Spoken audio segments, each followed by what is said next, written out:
അസ്സലാമു അലൈക്കും വറഹ്മത്തുള്ളാഹി തആല വബറകാതുഹു. പ്രിയപ്പെട്ട എൻ്റെ കൂട്ടുകാരെ, നല്ല മഴയും ഇടിയൊക്കെയാണല്ലോ അല്ലേ? ഇവിടെയൊക്കെ ഉണ്ട്. നിങ്ങളുടെ നാട്ടിലേക്ക് ഉണ്ടോ എന്ന് കമൻ്റായിട്ട് രേഖപ്പെടുത്തിട്ടോ. അള്ളാഹു സുബ്ഹാനഹു വ തആല എല്ലാം പെട്ടെന്നുള്ള മരണത്തെ തൊട്ടും കാത്തു രക്ഷിക്കട്ടെ. ഒരുപാട് ഇടിമിന്നലൊക്കെ ആയിട്ട് മരണങ്ങളൊക്കെ നമ്മൾ കേൾക്കുന്നുണ്ട്. അള്ളാഹു കാത്തു രക്ഷിക്കട്ടെ. ആമീൻ യാ റബ്ബൽ ആലമീൻ. പ്രിയപ്പെട്ട കൂട്ടുകാരെ, ആദ്യം തന്നെ ഒരു കമൻറ്റ് വായിക്കാം. ഇബ്രാഹിം സി എന്ന ഐഡിയിൽ നിന്നാണ് എഴുതിയിട്ട് ഇരിക്കുന്നത്. സഹർ ബത്തൂലിന് 100% ഇഷ്ടമാണ് ഷെഫി ഉസ്താദിനെ, അത് ഉറപ്പാണ്. പണ്ടേ ഈ ഉള്ളവൻ പറഞ്ഞതാണ്. എൻ്റെ കമൻറ്റ് മാത്രം മൈൻഡ് ചെയ്യുന്നില്ല, കഥ ഇഷ്ടമാണ്, ചിലരെ പരിഗണിക്കാതെ പോവരുത്. നിങ്ങളെ അവതരണത്തിന് ആമീൻ എന്ന് പറയാനുള്ള ഭാഗ്യമുണ്ട്. ഇബ്രാഹിം സി എന്നുള്ള ഐഡിയിൽ നിന്നുള്ള ആ ഒരു കമൻറ്റ് വായിച്ചപ്പോൾ സത്യം പറഞ്ഞാൽ ഞാൻ സങ്കടപ്പെട്ടു കേട്ടോ. എൻ്റെ പൊന്നു മക്കളെ, എൻ്റെ പ്രിയപ്പെട്ട ഉമ്മമാരെ, ഉപ്പമാരെ, സഹോദരങ്ങളെ, ഞാൻ ഏത് കമൻറ്റാണ് എൻ്റെ മുമ്പിലേക്ക് കാണുന്നത് അതിന് പെട്ടെന്ന് റീപ്ലൈ കൊടുക്കുക എന്നിട്ടുണ്ടെങ്കിൽ കൊടുക്കും. അല്ല എന്നുണ്ടെങ്കിൽ കാണാത്തതെന്ന് വെച്ചാൽ ചിലപ്പോൾ ഒരുപാട് താഴെയായിരിക്കും. അങ്ങനെ പെട്ടെന്ന് കൺമുമ്പിലേക്ക് വരുന്നതിന് ഞാൻ കാണുന്നതിന് റീപ്ലൈ കൊടുക്കും കേട്ടോ. അപ്പോൾ എൻ്റെ പ്രിയപ്പെട്ട എല്ലാ കൂട്ടുകാരും എനിക്ക് ഒരുപോലെ ഇഷ്ടമാണ്. ഒരുപോലെ വെച്ചാൽ ഒരുപോലെ ഒരുപാട് കമൻസ് ഇങ്ങനെ വന്ന് കിടക്കുന്നുണ്ട്. അപ്പോൾ ഞാൻ പെട്ടെന്ന് കാണുന്നതൊക്കെ വായിക്കണം. പ്രിയപ്പെട്ട ഇബ്രാഹിം സി എന്നുള്ള ഐഡിയിൽ വന്ന ആ ഒരു സഹോദരനായാലും സഹോദരിയായാലും ഞാൻ ക്ഷമ ചോദിക്കുന്നു.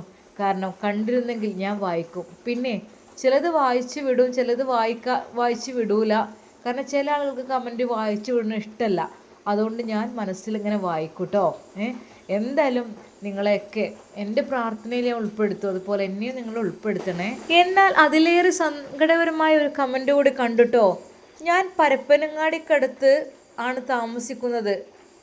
പാത്തുമ്മ പാലം എന്നോ അങ്ങനെ എന്താണ് ഐഡിയുടെ പേര്, ശരിക്കും പേര് എനിക്ക് വ്യക്തമായി അറിയണില്ല കേട്ടോ. അവരാണ് എഴുതിയിട്ടുള്ളത്. ഞാൻ പരപ്പനങ്ങാടിക്കടുത്താണ് താമസിക്കുന്നത്. എൻ്റെ പേര് ഫാത്തിമ എന്നാണ്. ഓക്കെ. ഞാൻ ഒറ്റയ്ക്കൊരു വീട്ടിൽ ജീവിക്കുന്നു. ഉമ്മയില്ല, ഉപ്പയില്ല, ഭർത്താവുമില്ല, കുട്ടികളുമില്ല. അടുത്ത വീട്ടിലേക്ക് മഗ്‌രിബിന് ശേഷം കിടക്കാൻ പോകുന്നു. നിങ്ങളുടെ സ്റ്റോറി 3 എപ്പോഴും ഞാൻ കേൾക്കാറുണ്ട്. എന്നെക്കുറിച്ച് പ്രത്യേകം ദുആ ചെയ്യണം കേട്ടോ. സ്റ്റോറി കേൾക്കുന്നവരിൽ ഒറ്റപ്പെട്ടവരുണ്ട്. അതും മനസ്സിൽ തട്ടിയൊരു കമൻ്റാണ് കേട്ടോ. പാവം, ഉമ്മയില്ല, ഉപ്പയില്ല, ഭർത്താവില്ല, മക്കളില്ല. അള്ളാഹുവേ, ഒരു വീട്ടിലേക്ക് എന്നും മഗ്‌രിബിന് ശേഷം പേടിയായിട്ട് കിടക്കാൻ പോകുന്നൊരു രംഗം. അള്ളാഹു റഹ്മാനെ, അവരുടെ ജീവിതത്തിലേക്ക് അവർക്ക് ഹൈറായ ഒരു കൂട്ടുകെട്ട് നീ നൽകണം റഹ്മാനെ. ആമീൻ. അള്ളാഹു അവരുടെ എന്ത് ബുദ്ധിമുട്ട് പ്രയാസങ്ങളുണ്ടെങ്കിലും അള്ളാഹു സുബ്ഹാനഹു വ തആല അത് തീർത്ത് കൊടുക്കട്ടെ. ആമീൻ. എൻ്റെ പ്രിയപ്പെട്ട കൂട്ടുകാരെ, ഒറ്റ കമൻറ്റ് കൂടി കേട്ടോ. അസ്സലാമു അലൈക്കും, എൻ്റെ പേര് നിയാ ഫാത്തിമ. ഞാൻ ഇത്താത്തക്ക് കുറേ മുന്നേ ഒരു കമൻ്റ് ഇട്ടിരുന്നു. അതിൽ ഞാൻ പറഞ്ഞിരുന്നു സഹർ ബത്തൂലിന് കാഴ്ചയില്ല എന്നുള്ളത്. അതാവാൻ ആയിരിക്കും സാധ്യത. എന്തായാലും ഉസ്താദിന് അവർക്ക് നല്ലൊരു ജീവിതം കൊടുക്കാൻ സാധിക്കട്ടെ. ഞങ്ങളിവിടെ ദുബായ് ഫുജൈറയിലാണ്. ഞങ്ങൾക്ക് ഉപ്പയില്ല. ഉപ്പ കുറേ മുമ്പേ മരണപ്പെട്ടു. എനിക്ക് 3 ഇക്കാക്കമാരാണ്. അവരുടെ കുഞ്ഞനിയത്തിക്കുട്ടിയാണ് ഞാൻ. അതെ, നിയാ ഫാത്തിമ. എന്നാൽ നിയാ ഫാത്തിമയുടെ മനസ്സിനുള്ളിൽ ഒരു സ്വപ്നമുണ്ട്. എനിക്ക് ഒരു ഉസ്താദിനെ ഇഷ്ടമാണ്. പക്ഷേ റബ്ബേ, ഹൈറായൊരു ജീവിതമാണ് ആ കുട്ടി ആഗ്രഹിച്ചത്. അത് ഹലാലായൊരു ജീവിതം. അത് ഉസ്താദുമാരുടെ കൂടെയാണെങ്കിൽ അള്ളാഹുവെ അവർ ദീനെ അനുസരിച്ച് പ്രവർത്തിക്കുന്നതായിരിക്കും. അതുകൊണ്ട് തന്നെ ഒരിക്കലും നമ്മെ അവർ വിഷമിപ്പിക്കില്ല. ആ ഒരു വിശ്വാസം കൊണ്ടായിരിക്കും ഒരു പക്ഷേ ചില ഉസ്താദുമാരോട് കൂടുതലൊരു മഹബത്ത് തോന്നുന്നത്. എന്തൊക്കെ തന്നെയും ആ കുട്ടിയുടെ നിയാ ഫാത്തിമയുടെ ആഗ്രഹം അള്ളാഹു സുബ്ഹാനഹു വ തആല പൂർത്തീകരിച്ച് കൊടുക്കട്ടെ. ആമീൻ യാ റബ്ബൽ ആലമീൻ. നമുക്ക് സ്റ്റോറിയിലേക്ക് പ്രവേശിക്കാം. അതെ, നമ്മുടെ സഹർ ബത്തൂലിനെ ഇണയാക്കി കൊടുക്കുവാൻ നിൽക്കുകയാണ് അറബി ഷെഫി ഉസ്താദിനെ. എന്നാൽ പ്രധാനപ്പെട്ട ഒരു കാര്യം ഷെഫി ഉസ്താദ് അറിഞ്ഞിരുന്നില്ല. ഒരു പക്ഷേ അത് അറിഞ്ഞാൽ എന്തായിരിക്കും സ്ഥിതി എന്നുള്ള കാര്യത്തിൽ അവർക്ക് നല്ല വിഷമമുണ്ട്. കാരണം ഞങ്ങളുടെ കണ്ണില്ലാത്ത മകളെയാണ് ഉസ്താദിന് വേണ്ടി കല്യാണം കഴിച്ചു കൊടുക്കുന്നത്. അതെ, അവളെ അത്രക്കും നല്ല രീതിയിലാണ് നോക്കിയത്. ഒരു പോറൽ പോലും അവൾക്ക് ഏൽക്കാതെ. കണ്ണില്ല എന്നുള്ളത് അല്ലാഹു സുബ്ഹാനഹു വ തആല നൽകിയതാണ്. അതുകൊണ്ട് തന്നെ അത് തുറന്ന് പറയണം. പറയാതിരുന്നാൽ ഒരു പക്ഷേ അറബി അന്ന് ഷെഫി ഉസ്താദിനെ ഉപദ്രവിച്ചത് മറ്റൊന്നുകൊണ്ടുമല്ല, അതെ അവൾക്കത് കാണുന്നില്ലായിരുന്നു. അവളുടെ നഗ്ന ശരീരം പാതി ഓപ്പൺ ചെയ്ത് കിടക്കുന്നത്, പകുതി തുറന്ന് കിടക്കുന്നത് അവൾക്കത് കാണാൻ കഴിയുന്നുണ്ടായിരുന്നില്ല. അതെ, അതാണ് ഷെഫി ഉസ്താദ് കണ്ടത്. ആ ഒരു കാഴ്ച കണ്ട് ശരിക്കും ഷെഫി ഉസ്താദ് വരെ ഞെട്ടിപ്പോവുകയാണ് ചെയ്തത്.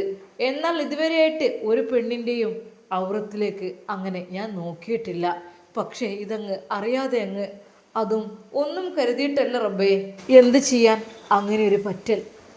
മകളുടെ വസ്ത്രം പാതി അഴിഞ്ഞ രീതിയിൽ എന്നൊക്കെ പറഞ്ഞാൽ ഏതെങ്കിലും ഉപ്പമാർക്ക് അത് സഹിക്കുമോ? ഒരിക്കലുമില്ല. ജന്മം നൽകിയ പിതാവാണെങ്കിൽ അതിന് സഹിക്കില്ല. അതേ സ്ഥാനത്ത് തന്നെയാണ് അറബിയും പ്രവർത്തിച്ചത്. എന്നാൽ അദ്ദേഹത്തിൻ്റെ സങ്കടം തീർക്കാൻ ഇതേ വഴിയുണ്ടായിരുന്നുള്ളൂ. അല്ലയോ ഷെഫി ഉസ്താദെ, എൻ്റെ പൊന്നുപോളെ നിങ്ങൾ വിവാഹം കഴിക്കണം. എന്നാൽ അപ്പോഴൊന്നും അവർ പറഞ്ഞില്ല മകൾക്ക് കണ്ണില്ലാത്ത കാര്യം. അറബി പറയുന്നു, അതെ പിന്നെ ബത്തൂലിനോട് ചോദിക്കണ്ടേ, നമ്മൾ നമ്മുടെ ഒരു അഭിപ്രായമാണ് എടുത്തത്. ബത്തൂലിനോട് ചോദിക്കണം, ചോദിച്ചിട്ട് അവളുടെ ഉത്തരം എന്താണെന്ന് അറിയണം. എന്നിട്ട് അങ്ങനെയതാ അന്ന് അറബിച്ച് അവളുടെ റൂമിലേക്ക് ചെല്ലുന്നു. മോളെ സഹറ ബത്തൂൽ, യാ ഉമ്മി, അസ്സലാമു അലൈക്കും. വഅലൈക്കും അസ്സലാം വറഹ്മത്തുള്ളാഹി തആല വബറകാതുഹു. യാ ഉമ്മി, ഉമ്മി എന്താ ഈ ഒരു സമയത്ത് വരാറില്ലല്ലോ, എന്തു പറ്റി? അവൾ ആ ബെഡിൽ എഴുന്നേറ്റിരുന്നു. അവളുടെ ആ പതുപതുത്ത മനോഹരമായ ബെഡിൽ അതാ അവളുടെ ഉമ്മ ഇരിക്കുന്നു. പൊന്നുമോളെ, ഈ ബെഡ്, എൻ്റെ മോൾ ഈ റൂം ഒറ്റയ്ക്ക് കഴിഞ്ഞാൽ മതിയോ? ഒറ്റയ്ക്ക് മമ്മേൻ്റെ കൂടെ നിന്നോ? അതല്ല മോളെ, അല്ല ഒറ്റയ്ക്ക് നിന്നാൽ മതിയോ? ഈ ബെഡിൽ ഒരുപാട് കാലമായി നീ തനിച്ച് കഴിയുന്നു. ഇതിലേക്ക് എൻ്റെ പ്രിയപ്പെട്ട മോൾക്ക് ഒരു ഇണക്കുരുവിയെ വേണ്ടേ? അത് കേട്ട ബത്തൂൽ ഒരു നിമിഷം ഞെട്ടിപ്പോയി. യാ ഉമ്മി, അങ്ങ് എന്താ പറയുന്നത്? എൻ്റെ വിവാഹത്തെക്കുറിച്ചാണോ? അല്ലാ, യാ ഉമ്മി, ആരും ചതിക്കപ്പെടരുത് യാ ഉമ്മി. അവൾ കരഞ്ഞുകൊണ്ട് അവളുടെ ഉമ്മയോട് പറയുന്നു. അത് കണ്ടപ്പോൾ അവർക്കും കരച്ചിൽ വന്നു. റബ്ബേ, എൻ്റെ പൊന്നുമോൾ കണ്ണില്ലാത്ത കുട്ടിയാണ്. ഇതുവരെ ഷെഫി ഉസ്താദ് അത് അറിഞ്ഞിട്ടില്ല. അവളെ കാണുമ്പോൾ കാഴ്ചയിൽ കണ്ണിന് യാതൊരു കുഴപ്പവുമില്ല, പക്ഷേ അവൾക്ക് ഉൾക്കാഴ്ചയില്ല. എങ്കിലും ഷെഫി ഉസ്താദ് എല്ലാം പറഞ്ഞ് പഠിപ്പിച്ച് എൻ്റെ കുട്ടിയെ ഈ നിലയിൽ എത്തിച്ചിരിക്കുന്നു. അതെ റബ്ബേ, എന്താ ചെയ്യുക? അള്ളാഹുവേ, ഷെഫി ഉസ്താദിനോട് അത് പറഞ്ഞു കഴിഞ്ഞാൽ അത് ഒരു മോശമല്ലേ? പറയാതിരുന്നാലോ? ജീവിതത്തിൽ ഏറ്റവും അധികം ചതിക്കപ്പെട്ട വ്യക്തി അദ്ദേഹമായി മാറും. എന്നാൽ ഷെഫി ഉസ്താദിനോട് എല്ലാം പറഞ്ഞ് സമ്മതം വാങ്ങണം. എന്നാൽ ബത്തൂൽ കരയുകയായിരുന്നു. യാ ഉമ്മേ, എൻ്റെ ജീവിതം ഏതായാലും ഇങ്ങനെയാണ്.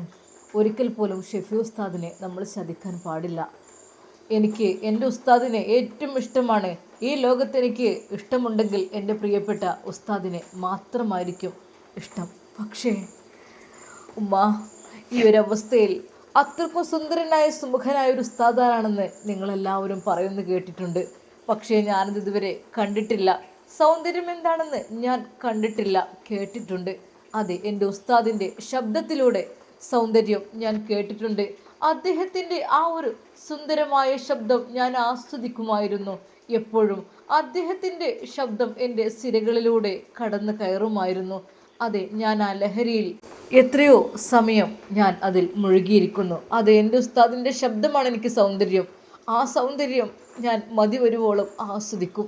അതെ, യാത്രയിലുടനീളം ഉസ്താദിനോട് ക്ലാസ് എടുക്കുവാൻ വേണ്ടി പറയും. പാവം, എനിക്ക് വേണ്ടി ഒത്തിരി കഷ്ടപ്പെടുന്നവരാണ്. യാ ഉമ്മി, എൻ്റെ പ്രിയപ്പെട്ട ഉസ്താദ്, എൻ്റെ ജീവിതത്തിൽ എനിക്ക് ഏറ്റവും ഇഷ്ടപ്പെട്ട വ്യക്തി അദ്ദേഹമാണ്. പക്ഷേ ഞാൻ അദ്ദേഹത്തോട് ചെയ്യുന്നത് വലിയൊരു ചതിയായിരിക്കും. കാരണം ഒരു കുഴപ്പവുമില്ലാത്ത ആളാണ് നമ്മുടെ ഷെഫി ഉസ്താദ്. എല്ലാം കൊണ്ടും അള്ളാഹു കനിഞ്ഞരുളിയ സൗന്ദര്യമായാലും ശബ്ദമായാലും എല്ലാം ഒത്തിണങ്ങിയ ഒരു പുരുഷനാണ് ഷെഫി ഉസ്താദ്. പക്ഷേ കണ്ണില്ലാത്ത ഞാൻ എങ്ങനെ അദ്ദേഹത്തിൻ്റെ കൂടെ? അവൾക്ക് നല്ല വിഷമമുണ്ടായിരുന്നു തൻ്റെ പ്രിയപ്പെട്ട ഉസ്താദിനോട് ഞാൻ ചെയ്യുന്ന ഈ കാര്യത്തെക്കുറിച്ച് ഇഷ്ടമാണല്ല, ഒത്തിരി ഒത്തിരി. പക്ഷേ ചതിക്കാൻ പാടില്ല. സ്വാലിഹായൊരു പുരുഷനാണ് അദ്ദേഹം.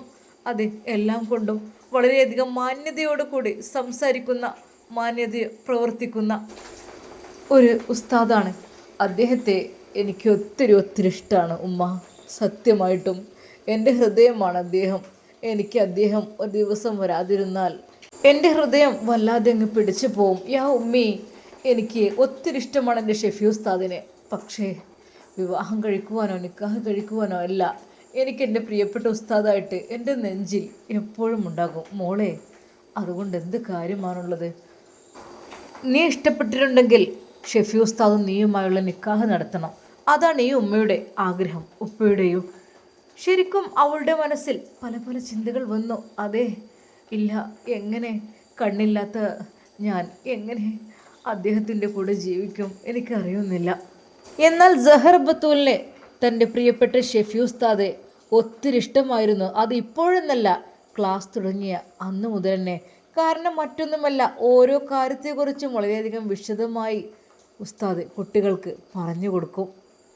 അതുപോലെ തന്നെ അതാ സഹർ ബത്തൂലിനും ഉസ്താദ് പറഞ്ഞു കൊടുത്തിട്ടുണ്ട് ഒരുപാട് കഥകൾ, അറബിക്കഥകൾ. എന്തൊക്കെ തന്നെയായാലും അതാ ബത്തൂലിൻ്റെ മനസ്സിൽ ഉസ്താദ് മാത്രമാണ്. പ്രിയപ്പെട്ട എൻ്റെ കൂട്ടുകാരെ, നല്ല മഴ പെയ്യുന്നുണ്ട്. അതുപോലെ തന്നെ ശബ്ദമൊക്കെ നിങ്ങൾക്ക് കേൾക്കുമ്പോൾ ഒരു പ്രയാസമൊക്കെ തോന്നുന്നുണ്ടാകും. അപ്പോൾ ഇൻഷാ അല്ലാഹ് നമ്മുടെ ഷെഫി ഉസ്താദിൻ്റെ കാര്യങ്ങളെല്ലാം നാളെ വിശദമായി പറഞ്ഞു തരട്ടോ, പറയാം ഇൻഷാ അല്ലാഹ്. പിന്നെ എൻ്റെ പ്രിയപ്പെട്ട കൂട്ടുകാരെ, കുറച്ച് സ്റ്റോറി ഒന്ന് പറഞ്ഞിട്ടുള്ളൂ. പിന്നെ നല്ലോണം ഉറക്കം വരുന്നുണ്ട് കേട്ടോ. ഞാനും തന്നെ കണ്ണുമ്പിയാണ് പറയുന്നത്. അപ്പോൾ എനിക്ക് ആ ഒരു രീതിയിലേക്ക് കണ്ട് എത്താൻ കഴിയണില്ല. എന്തൊക്കെ തന്നെ എൻ്റെ പ്രിയപ്പെട്ട കൂട്ടുകാരനോട് ക്ഷമിക്കണം. ഇൻഷാ അല്ലാഹ് നമുക്കിതിൻ്റെ ബാക്കി ഭാഗം നാളെ കാണാം. അതുവരേക്കും എല്ലാവർക്കും അസ്സലാമു അലൈക്കും വറഹ്മത്തുള്ളാഹി തആല വബറകാതുഹു.